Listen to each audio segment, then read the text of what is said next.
iyo baadigoobka muhaajiriinta badda ku go'doomay. dowladda Cuba ayaa waxay sheegtay in hal qof uu ku dhintay halka tiro kalena ay ku dhaawacmeen dibadbaxyo rabshado watay oo dhex maray booliska iyo dadweyne kaas oo ka dhacay duleedka magaalada caasimadda Havana.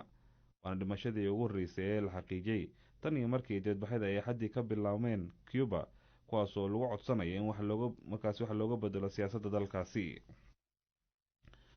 madaxweynaha Mareykanka Biden ayaa siyaasi caan ah oo ka tirsan xisbiga Jamhuuriga oo si weyn uga soo horjeeday siyaasadda Trump wuxuu usoo magacaabay safiirka cusub ee Mareykanka u fidhin doona Turkiga. Senator Jeff Flake waxa uu ka mid ahaa siyaasiyiintii sida weyn u taageeraysay Joe Biden xilliga ololaha doorashada sanadkii lasoo dhaafay. ugu dambeyn tirada dadka ku dhintay rabshadaha ka socda Koonfur Afrika ayaa gaartay 72 qof kadib qallaasaha ka dhashay markii la xiray madaxweynihii hore ee Koonfur Afrika Jacob Zuma. boqolaal ka mid ah militariga oo loo daabulay wadooyinka dalkaasi ayaa ku guuldaraystay inay joojiyaan rabshadaha iyo boobka maalintii shanaad galay, waxaana la boobay dukaamo ku yaalay gobolada KwaZulu Natal iyo Gauteng. warkii dunida waa inta. Mucaawiye aad ayaad u mahadsan tahay dhegeystayaal u diyaar garooba qaybaha kale idaacadeena.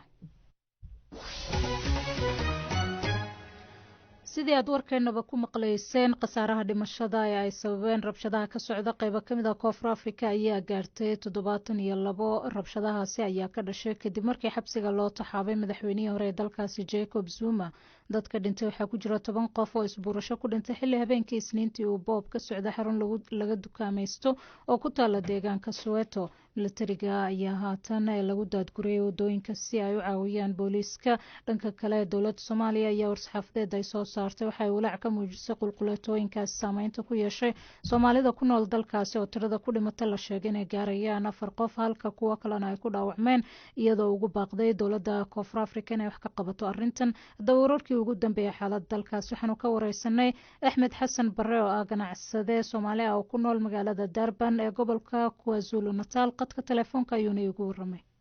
xaaladda guud wax badan oo laga sheegay lama garanayo. waxaan kulley disaster ahayd wax hadda qolo gooniya ama rais gooniya ku koobana ma ahayn wax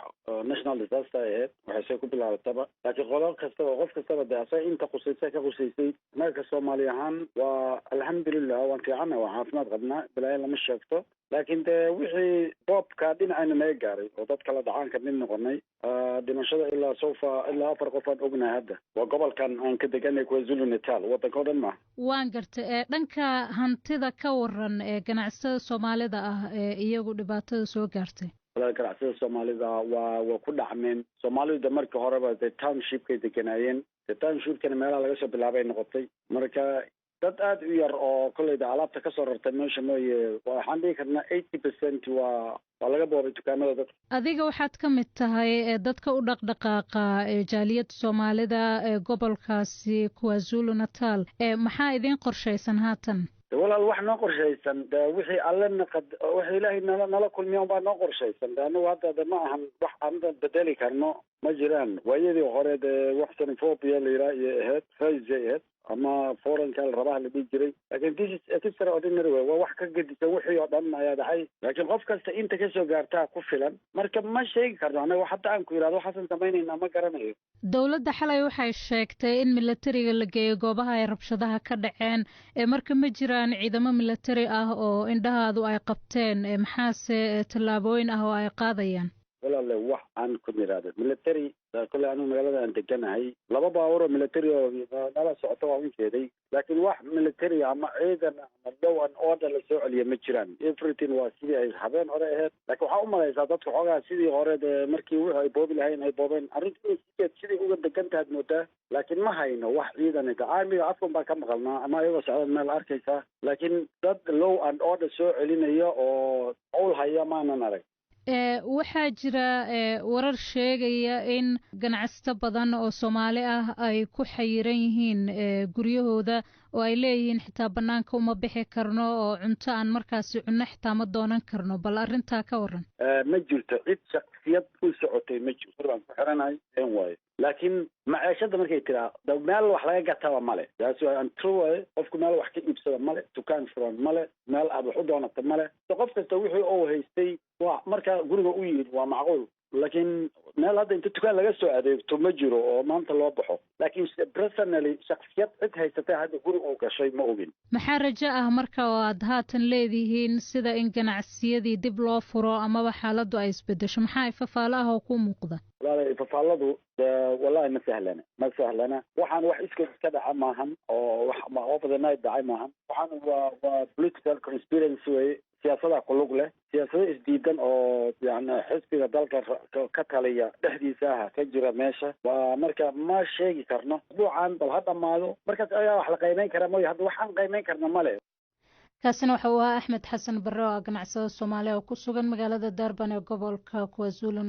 Natal dalka Koonfur Afrika oo qadka telefoonkii ugu warramayay qaar ka mid ah dhageystayaasheena haddii aan eegno ra'yigooda kasoo dhiibta arrintaas Sayid Cumar Cusmaan Cabdulle oo Dhuusamareeb jooga waxa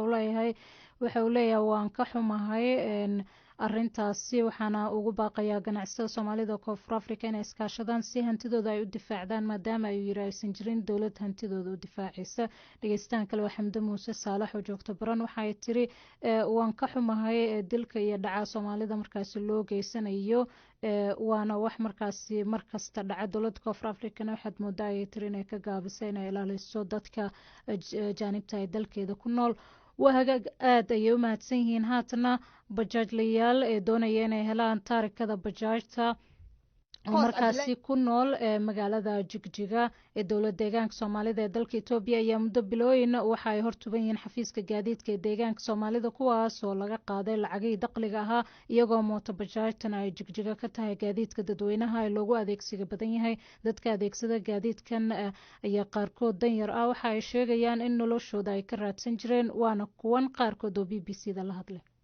hoos Cabdullaahi Maxamuud baan ahay 8 bilood baan haystaa 7 ciyaal oo agoonaan haystaa waxa weeyaan 8 bilood aan haysto qabliga 11aad baan ahay 8 waxa waxaan ku biiliya ma hayo inaan yar oon dhalay baan u iibiyay bal in caruurta biilka kuugu soo saaran lahaa waa inaan kayga u weyn marka ma hayo waa ii xiraysan tahay waxa la yiraahdaa hawadina inta taarikadu idin soo baxayso dadkay ku dulgooday baan ahay ha idin taalla guryaha dhexdeeda waayahay baan idhi waan xireeyay intaan hooyo sidaas aan u dhibaataysanay 8 bilood saan baan u socdaa waxaan ka iibsaday Jigjiga gudaheeda waan haystaa warqadaheedii oo dhameystiran waan haystaa waxaan doonayaa hooyo dawladdeeda sharafta leh inaan saaka waxaan ku leeyahay waan dhibaataysanay inaan dhibaatada dawladdeedu inay aragto iyaan u baahanahay qabla ku tibraad baan deganahay 8 bilooda ayaan bilaalan barahay dakhligii iyo cashuurtii wixii aan bixiyay oo digmantiyadeedii iyo debuug cadimiyada bajaajtana waa kan gacantan ku wataa marka haddana meel kale oo dhaqaaqna shaqana talaabo ma qaadi karno 15 ciyaala iyo hooyadood ayaa mar walba u taagan ku biilna diyaarnahay marka haddaba markan leeyahay talaabo ma qaadi kartaan waxba aan shaqanaan ahayn oo bilaa amalna aan nahay wixii hadda aan amal ka dhigan lahayna marka taariikhda loo diido waxaan ku shaqaysana ma garayno magacaygu waa Dhuux Axmed Naasir waxaan ka mid ahay bulshada ku nool maamulka magaalada Jigjiga ee bajaajleyda ah waxa weeye bajaaj waxaan soo iibsanay muddo 8 bilood 9 bilood gaaraysa ka hor baan soo iibsanay waxaan raadinaynaa waa taargadii soo noqod fara badan waxa weeye iskaado meer fara badan ilaa hadda waxaan haynaa ma jirto dad baa la duubaan geliya la yiri dadka la duubaan geliya xitaa wali lama siinin qaran la siinin qaaran duubaan gashanayn oo maanta qaata bajaajta oo bari wata dalkiisa marka nidaam waxa weeye kale oo anana aad aan fahansanin cabasho waxaan ka qabnaa qolada bixinaysa taarikada googooyin maalin bahebla dad kale oo la soo dhaxgeliyo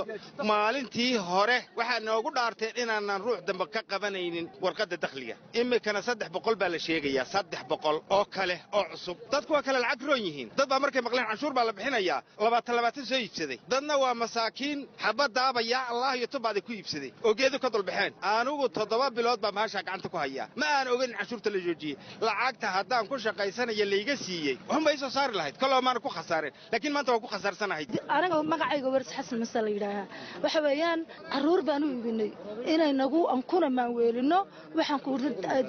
tabacna nooga keenaan ciyaalku anagu waxa weey 2 bilood baan naga xiran yihiin bad 2 bilood sidaan baan u taaganahay galinkii horena waan taaganahay galinka dambena waan taaganahay waxa weey wax nala hadlayo oo jawaab naga qaadayo horta male warqadahaygan rag baan hor qabtay maamula oo meesha jooga boogaaga dib baa loo baari doonaa baa la yiraahdo dib baa la ii tuuray waan ka soo laaftay imikana waxaan ku leeyahay waan taaganahay waxaan ka codsanaynaa dawladda sharafta leh inay na xurmeeyaan waalid baan nahay hooyooyin baan nahay sharaf baan leenahay inay iyaguna sidaa noo xurmeeyaan dhanka kale agaasimaha gaadiidka dadweynaha xafiiska gaadiidka dowlad deegaanka soomaalida Itoobiya Maxamuud Cali Ismaaciil oo aan cabashadan wax ka weydiina ayaa sheegay in sanad ka hor ay joojiyeen in bajaaj cusub shati la siiyo iyo inay ka dhex shaqeyso caasimada deegaanka si loo yareeyo saxmadda iyo ciriiriga wadooyinka magaalada. dadkan marka hore sharci darro ku doonayaan sharciga kuma rabaan sababtoo sanad ka hor ayaa loo sheegay in caasimada laga mamnuucay markii ay dawladda iska iibsadeen ay dakhliga iska shafeen ay xukuumadda ogaatay inay dad badan oo ilaa 700 ku dhawaad ay iibsadeen ay xukuumaddu hawshan aan xal ka gaarnay bay tiri oo aan xalin hawshan cawshada shacabka ka jawaab marka 208 waxay ku xariisaneen komishinka booliska iyo meesha garoonka ku xariisnayeen inta cadceed ku dhacayso waxa la yiraahdaa intii waan dhameystirnay maxaa didna jiray dad kale oo guryaha ku haystay waxay noqdeen 9400 iyo 190 bay noqdeen waan listigareen waan u dhajinay marka maalkiiba kontamaan gelkan boqol baan bixinay hawsha anagoo saa wadna waxa soo baxay liis kale oo dheer oo consulka ay ka noo keeneen intaan isma match kareynayaan marka maxaan nurideena shalay toolo ay naga yar hakinay sababtoo waxaan in hawsha isla saxano dakhligaan u yeedhnay maayarkaan u yeedhnay waxaan nidhi wixii hore u dhacay dib dambe ayaan dadka dakhli looga qabanin waxaa jirtay xubno hore oo xafiiska consulka shaqeyn jiray oo laga talaabo qaaday jiray xubnahaas oo dadku ay ka caawin jireen oo lacag ka qaadan jiray markaas loo yareeyo oo cadcadaan u dhacdo waxa akoon baa loo qoray dadkii lagu dhajiyay gidaarka lagu dhajiyay akoonka ku shubay ahayd marka hadda already dadka akoonkiisa haysteen qofku soo iibsanaya soo cilladsan oo meel soo marmo akoon ku shubay lacag qofku muxuu qoran doonaa lacagtii ofiiska gudana lacagta waan shubay sababtoo horta waa saas wax ma taqaanay xukuumaddu u ogolaatay maaha maxamuud ayaa sidoo kale wax laga weydiiyay in musuqmaasuq jiro oo dadka qaar la siinayo taarikada iyo waliba in kale taa waxaan kaga jawaabayaa adigaaga wariye waad raaci kartaa liistigu dhijida yahay si ay u kala horeeyaan baa loo siinayaa qof kasta xataa waxaan ku tusi karaa nin weyn oo lug labaad lugta oo ku dhutinaya jira waxaan awood weyn inaan wax gelin sabab adeer liiska sug baan ku nirtaraaga lambarkaaga sug taas ma jirto hawshaas ma jirto kaasina waxa uu ahaa agaasimaha gaadiidka dadweynaha xafiiska gaadiidka dowlad deegaanka soomaalida Itoobiya Maxamuud Cali Ismaaciil halkaad naga dhageysanaysaan waa BBC waxaad ka heli kartaa wararkii ugu dambeeyay ee Soomaaliya iyo caalamka oo dhan maalin walba waa tahay weli ee wararka dowlad deegaanka Soomaalida ee dalka Itoobiya ayaanu ku guda jirnay xisbiyada ka jira deegaanka Soomaalida ee dalkaas Itoobiya isugu jira mucaarad iyo muxaafid ayaa waxay sameysteen madal ay ku midaysan yihiin oo ay isaga kaashanayaan cabashooyinka ka dhalan kara doorashada iyo afkaarta siyaasadeed ay ka midaysan yihiin madasho si rasmi ah looga dhawaaqo magaalada Jigjiga waxay noqon doontaa mid u sii gogol xaarta doorashada lagu wado inay deegaankaas ka dhacdo 6 bisha Sebtembar ee sanadkan 2021 ku dhawaaqida madasha xisbiyada ayaa waxay ku soo beegmaysaa xilli doorashada guud ee Itoobiya ka dhacday natiijadeeda hor u dhaca la shaaciyay si aqlabiyad lehna ugu guuleystay xisbiga talada dalkaasi haya ee EPP ee uu hogaamiyo ra'iisul wasaare Abiy Ahmed haddaba si aan madasha xisbiyada wax badan uga ogaano waxaan qadka telefoonka kula xiriirnay Cabdinuur Macalin Xasan oo ah madax xisbiga xurriyadda iyo sinaanta laantiisa Jigjiga ahna gudoomiye ku-xigeenka madashaasi wuxuuna u waramay wariyaheena Cabdiraxmaan Xaaji Caddo golahani waxaa galo dalka oo dhan ka jira oo federaal ka jira oo deegaamada kale ka jira deegaankeena uu ka soo dibdhacay bay ahayd oo mar hore in la sameeyo ayuu ahaa waxaa loogu talagalay waa gole loogu talagalay qaababka cabashooyinka loo xaliyo ee axsaabtu ay meel wada jira cabashooyinkooda ay ku eegaan aan kaa dhexgalay cabashooyin noocee ah xagga doorashada iyo hadday noqoto dhinaca siyaasadda guud dalka ama deegaanka qolbada heerka la joogo waa madal xeeroosaadkeeda uu kamid yahay xafiiska doorashooyinka ayaa xeeroosaadkeeda ku jira oo wax oo dastuuriya weeyaan sidaan la soconno golayaashan mucaaradka iyo muxaafidka gobolada kale Itoobiya iyo dowladda dhexe horey ugu jireen marka in uu dib dhaca maxaa keenay ileen doorashada inteeda badneed way dhacday natiijadeena waa lagu dhawaaqay waxaa dhacday mar walbaba innaga dee waxaa jirta deegaankeenu deegaanada kale uu ka dambeeyaa waxaa laga yaabaa deegaamada kale inay 2 sano 3 sano ka hor 5 sano ee lasoo dhaafay ka hor in la sameeyey baa suuragala marka taas unba qaybka uu ka yahay wax kaloo ciladoo gaar ahayd oo hadda ilaa ay soo gaarto kale ma jirin intaa unbaa jirtay marka sida in la soconno xisbiyada mucaaradka haatan iyo golahani ku midoobay waxyaabo badan baad ku kala duwan tihiin xagga afkaarta siyaasadeed marka ma jiraan waxaad ka midaysan tihiin madashan asal sida la ogyahay waa madal ah madasha ku midoobeen axsaabta deegaanka Soomaalida markii sidaa la dhaho deegaanka Soomaalida wuxuu leeyahay waxyaabo laba taabtaan ayuu leeyahay sidaa darteed waxaa la oran karaa waa meesha kaliya ee siyaasadii guud ee deegaanka in lagu ilaaliyo ay tahay maadaama xisbi walbaba uu aragti gaar iyo qaab siyaasadeed gaar leeyahay waa inay jirtaa wax common idea ah ama afkaar guud oo lama taabtaan ah maxaa kamid ah waxyaabaha lama taabtaanka aad ku sheegtay aad ka midaysan tihiin hadday tahay waxyaabaha federalismka la xiriira hadday tahay waxyaabaha dimuqraadiyadda la xiriira hadday tahay waxyaabaha resourciga deegaanka hadday tahay xuduudaha hadday waxyaabaha noocaas oo kaleeta leh lama taabtaanka inaan ku wada ilaashano afkaartooda kaga soo midowno iyadoo wixii kale ee political system uu gaar loo kala yahay taasaa ugu muhiimsan in lagu ilaaliyo bisayl siyaasadeed iyo isku imaansho bulshada lafteeda wacyigeedii saameyn kule in la ilaaliyana ay tahay oo axsaabtii oo wada shiraysa oo waxyaabihii danaha guud ka sheekaysanaysa inay waa cusub u beriisa ayaa laga yaabaa oo arrintaas ay saameyn ku yeelato marka golahani mucaaradkii muxaafadka ay ku midaysantihiin ee aad samaysateen xilligani maxaa kusoo beegay xilligani waxaa kusoo beegay ilaa 5 ajenda ayaa noo yaalo oo waaweyn oo midka koowaad yahay doorashada dalka ka dhacday waan aragnay si marka anagu aanan u noqonin qayb mar walbaba iyada dhexdeeda isku mashquulsan waa qodobka koowaad waa doorashada in loogu gobol xaadho doorashada soo socota iminka September 6 qabsoomi doonta meel cabashooyinka gobolada degmooyinka iyo qabalayaasha lagu soo ururiyo oo lagu xalliyo haddii la xallin waayana xafiiska ay khusayso ama cid ay khusayso federaal loo gudbiyo inay noqoto ayaan ugu talagalay marka tallaabadan heed aad qaadeen ama golahan aad ku midaysan tihiin waxaa ku jira xisbiye markaa mucaarad iyo muxaafid marka ma lis odhan karaa arrintani aad hadda samayseen waxay la xiriirtaa natiijooyinkii doorashada ka soo baxay maya lama xidhiidho 4 bilood baan soo wadnay hadda oo aan gobol xaarkiisa iyo xeeroosaadkiisa iyo qorshihiisa iyo ajindiisa soo wadnay iyadoo daraftiga u ahaa midka federaalka arrintaa lama xidhiidhna lama laha haddii deegaamadii kale doorasho ay ka dhacday qaybaha la ayaa la kansalay oo 11 goob doorasho oo dalka ayaa la kansalay inagu marka doorashadeena waa inoo gaar xilli bay qabsoomaysaa marka wax xidhiidho ay la leedahay haba yaraatee ma laha waa madal guudo in la sameeyo una ay hayado dib dhacday bas dad baa waxaa jira sheegaya in xisbiyada mucaaradka ee deegaanka ka jira oo ka adigu aad ka midka tahayba uu ka mid yahay in xoogaha dabacsanaan aad muujinaysaan taasina ay marka loo micnayn karo inaad isku fikir noqoteen xisbul xaakimka walaala aragtidaasi waxaa laga yaabaa inay dadka qaar ka fikireen laakiin madashani mar hore soo jirtay dalka oo dhan bay ka jirtaa waa madal siyaasi ahaan dalka ka jirta annaga hadda wax tanaasuladan u sabaynay ma laha bal waxay ka yihiin xubinba xisbiga xaakimka ka yihiin waa arrin loogu talagalay siyaasadda guud ee dalka iyo deegaanka maadaama isbedel uu jiro isbedelkaasi ayay qayb ka tahay muhiimaduna ma aha in doorasho la galo hebel baa lagaga shubtay hebel baa lagaga guulaysta maaha ahdaaf baa laleeyahay dad shacab oo masaakiin ah meesha jooga dad weligood dimuqraadiyad arag baa jooga dad weligood aan arag siyaasad ee laisku keeno qabow oo mucaarad iyo muxaafid ay wax ku midaysan yihiin waxay ku kala gedisan yihiin marka aragtidaasi ma jirto meeshana ma oolin shalay doorashaa dhacday haddii ay tanaasul jiro waxay noqon lahayd xisbiga xaakimka inuu gudoomiye noqdo ama gudoomiye ku-xigeen noqdo ama iyo wixii lamida uu noqdo ama afkaar iyago ay keeneen la fuliyo intaa midna ma jirto waa golo siyaasadeed oo axsaabtu ay afkaartooda uun iyo wixii dalka kolba ku soxsoonaaday iyo waxyaabaha danaha guud ee deegaanka iyo dalka kolba mee heerka la taagan yahay lagu qaadaa dhigo intaas wax ka baxsan oo tanaasul iyo dabaxsanaana midna ma jirto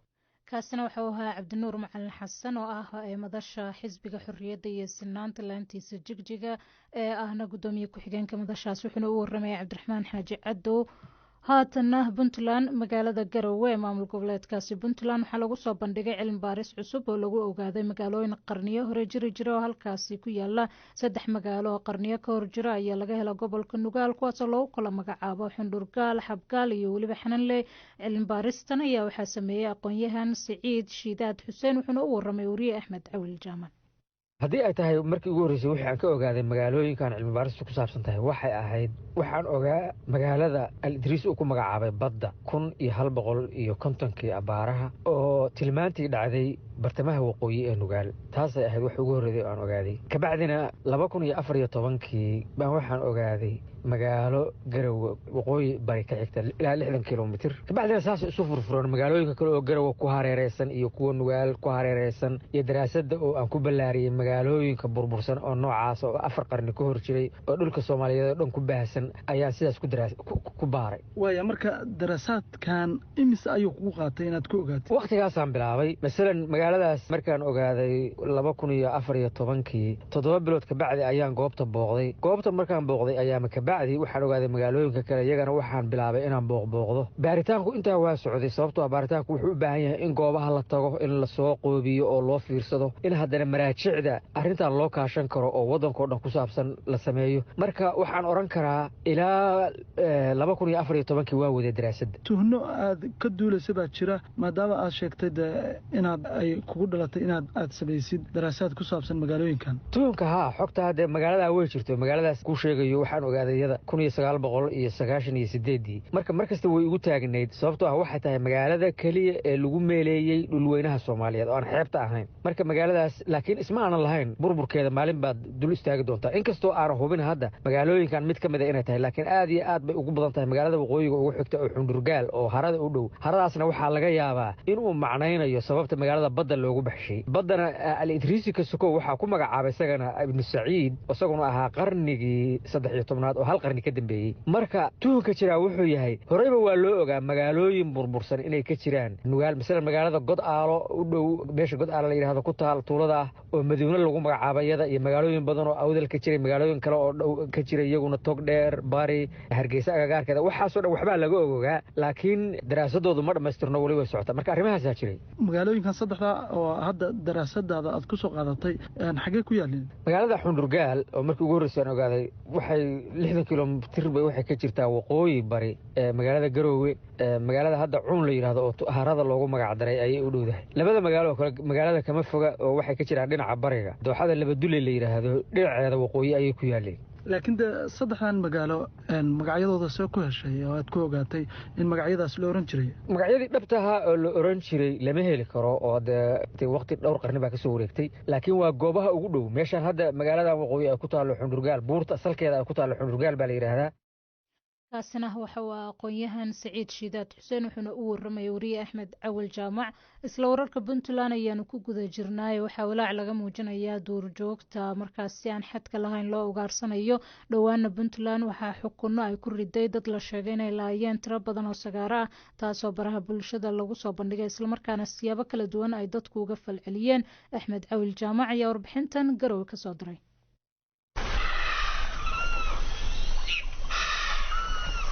tirada yar ee ugaartii badneed ee ku noolayd Soomaaliya ayaa hadda qaar ka mid ah bulshada waxay u soo jeesteen inay laayaan waxaana jira in dhowaan sawir muujinaya baraha bulshada lagu arkay 30 xabbo oo sagaara ah oo dad ku laayeen degmada Buurtinle baadiyaheeda inkastoo dadkaasi la soo qabtay xukunno kala duwanna lagu riday haddana Buurtinle oo kaliya laguma laayo ugaartan waxaa jira meelo kale ee Puntland ah oo ugaarta si bareer ah loogu laayo waxaana ay dad badan ay rumaysan yihiin in ay ugaartan ay dabargo'i karto sidii kuwii hore ee Soomaaliya qaniga ku ahayd haatan loo waayay Muxba Maxamuud Yuusuf ayaa dadka arrintaasi qaba kamida waa biciidka waa garanuugta waa goriyada waa deerada waa sagaarada waa jugleyda inta markaa waxa weeye ee duurjoogta ah oo banaanka joogta dadku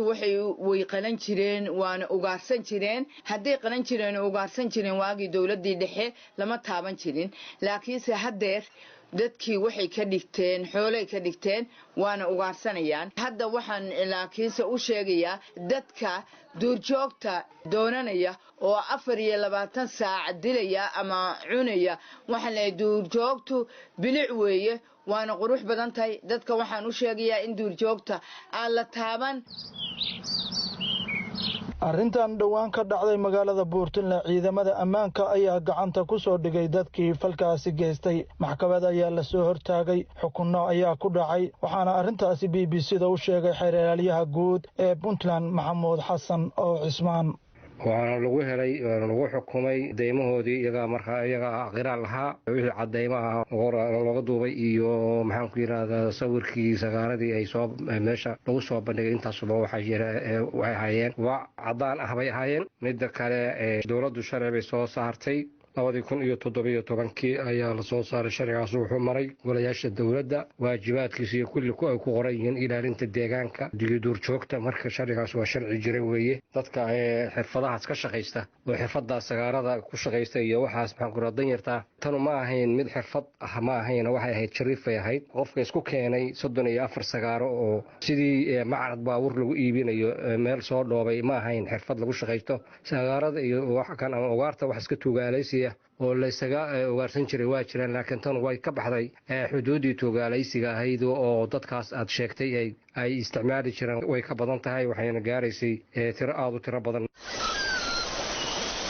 dadka ugaarsiga taga waxaa la sheegay in ay ku iibsadaan sagaarada halkii xabo $10 ilaa $5 inta u dhaxaysa waxaana jira baaqyo kala duwan ee waxgaradka degmada Buurtinle ka soo baxayay si looga hortago xaalufka lagu hayo ugaarsiga. xaafid cabdirasaaq axmed waxa uu joogaa magaalada Buurtinle waxyaabaha uu arkay ayuu BBC-da u sheegay. waxaa lagu gadanayo wax hadda maxaan ku iraahaa runtii aad u qiimo liita weeye waa $5 iyo wixii lamid ah waa nasiib darro duurjoogti dalka intii lasoo baabiyo $5 in la siisto